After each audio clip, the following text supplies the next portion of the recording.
Bienvenidos a una nueva programación aquí en Radar Mundial, tu programa de noticias y de análisis internacional.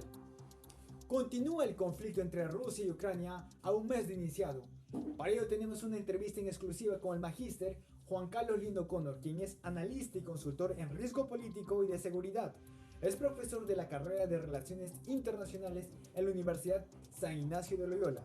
También es profesor de la Escuela Militar y de la Escuela Superior de Guerra. Es oficial de inteligencia, es jefe del Servicio de Inteligencia del Ejército y trabajó en el Comando Sur de los Estados Unidos como oficial de enlace Ejército. Bienvenido, magíster Juan Carlos Liendo, al programa Radar Mundial. Adelante.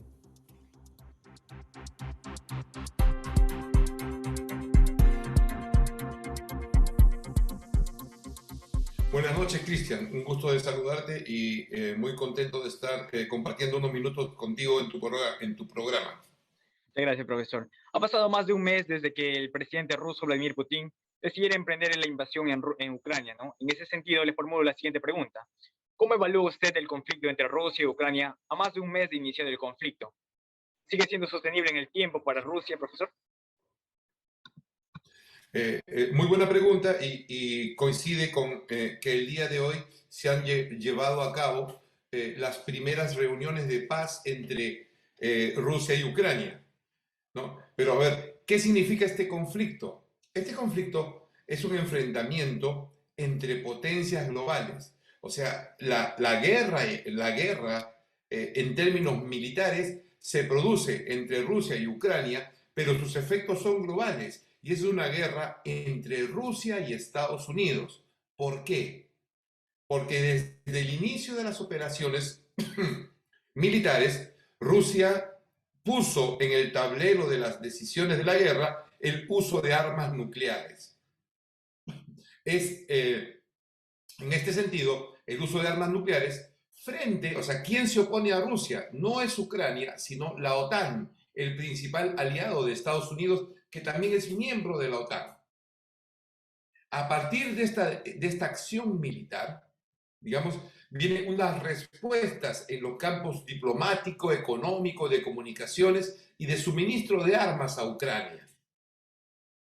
El inicio de esta guerra significa el inicio de una confrontación entre potencias globales por la hegemonía en una región del mundo, donde las armas nucleares están puestas como una opción de uso de la fuerza militar. Las armas nucleares es el más alto grado de destrucción que el hombre puede poner para colocar su voluntad o sobrevivencia. ¿Qué efectos puede tener y hasta cuánto puede durar? Alargar una situación de conflicto que involucra a una potencia global, y la potencia global que tiene armas nucleares es la potencia que tiene más armas nucleares en el planeta, digamos, ¿no? Y que esta potencia diga, aquí está en juego mi supervivencia y yo la voy a usar si mi supervivencia es amenazada, hace que se han hecho esfuerzos muy grandes en los últimos días para que se comience la desescalada de la guerra a conflicto. Con lo que el día de hoy, tenemos de hecho un cese del fuego parcial al retirar las tropas rusas de la dirección sobre Kiev e iniciarse conversaciones diplomáticas.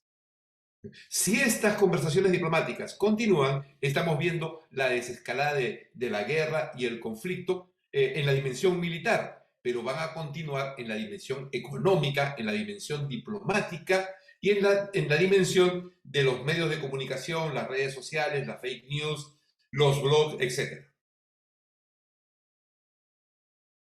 Muchas gracias, profesor. Y es que hoy día en Turquía acordaron, ¿no?, los dos representantes para establecer un diálogo, ¿no?, y buscar la paz.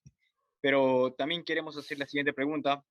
¿Cómo se va a configurar el nuevo escenario del sistema internacional después de este conflicto, considerando este precedente que marcará la historia? Definitivamente, este conflicto que ya se desencadenó es la muestra, la evidencia de un nuevo orden global, ¿no? el nuevo orden global que se construyó después de la Guerra Fría, en términos de bipolaridad. Entonces, estos hechos de Rusia ponen en evidencia que la lógica de construir un mundo global bajo las Naciones Unidas y de carácter liberal progresista ya no existe más. No es no es posible una propuesta de gobernanza global a través de los hechos que estamos viendo. Porque potencias como Rusia, China, la India y otros países que están dentro de las áreas de interés no soportan este concepto de gobernanza global a través de las Naciones Unidas o de las ONGs. Ya no es posible. Entonces, ¿qué se viene? Se viene lo que ya mencionó Henry Kissinger el 2018 cuando habla en un artículo en el Washington Post sobre ya la situación de Ucrania, ¿no? Kissinger escribe el 2018 sobre la situación de la invasión rusa a Ucrania en el 2014 y concluye lo siguiente, ¿no? No se puede dejar a Rusia fuera del juego global. Por lo tanto, va a tener que acceder Rusia a ciertas formas de control sobre Ucrania. ¿Esto qué significa? Según Kissinger, no según yo, que el nuevo orden mundial va a tener características de una paz westfaliana de escala global. O sea, la paz de Westfalia en 1648, que también fue parte del cambio del mundo, fue una paz de Westfalia entre las potencias europeas. Ahora va a haber una paz de Westfalia en términos de potencias globales y nucleares, tal vez. Los países que tienen armas nucleares van a formar o bloques o partes de una nueva distribución del poder en el mundo, en términos políticos, económicos, sociales, culturales y también militares. Sí, profesor, muchas gracias. Y sobre este conflicto, muchos países han depuesto, no han expresado su completo rechazo hacia la invasión de Rusia. Mientras tanto, otros países se han beneficiado, ¿no? Hay algunos países que muestran ese beneficio de la guerra, ¿no? En la guerra siempre hay perdedores y ganadores. Y sobre esta, formularé la siguiente pregunta, profesor. ¿Cuáles son los países que se están beneficiando o se van a beneficiar de la guerra? Definitivamente, a ver, vamos a ver por el lado de las potencias, porque aquí, digamos, medimos en términos de beneficio y o perjuicio de las potencias, porque todos los que no son potencia pierden porque van a tener que alinearse a un grande, ¿no? Entonces, ¿quiénes se benefician? Rusia, de consolidar sus objetivos políticos sobre Ucrania, se beneficia el gobierno ruso y su influencia sobre Eurasia. Obviamente va a salir magullado porque económicamente va a depender mucho de China y de sus relaciones con la India, digamos. Pero sí, de hecho, Rusia ya no mira más a Occidente. Por el otro lado, en Occidente, las potencias de Occidente no se benefician. Quien se beneficia es el complejo industrial militar norteamericano porque va a haber más fondos para el sector de defensa, así como también el sector de la energía de Estados Unidos, que al no tener Rusia relaciones con Europa Occidental, Estados Unidos los va a abastecer de gas y energía. Digamos, se beneficia también Estados Unidos, pero al mismo tiempo se beneficia, y quien más se beneficia es China, porque Rusia va a quedar encerrada en su ámbito de Eurasia. Estados Unidos no va a penetrar ese lado.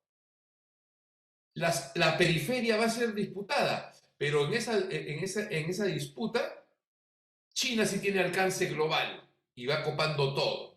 El más beneficiado en términos de potencia, de poder global, económico y político, es posible que resulte China. Muchas gracias, profesor, por su tiempo. Esto fue la entrevista en Radar Mundial. Muchas gracias, profesor. Que tenga una excelente noche. Muchas gracias, Cristian. Excelente noche. Los mejores deseos de éxito en tu programa. Buenas Gracias. noches a ti y a todos tus escuchas.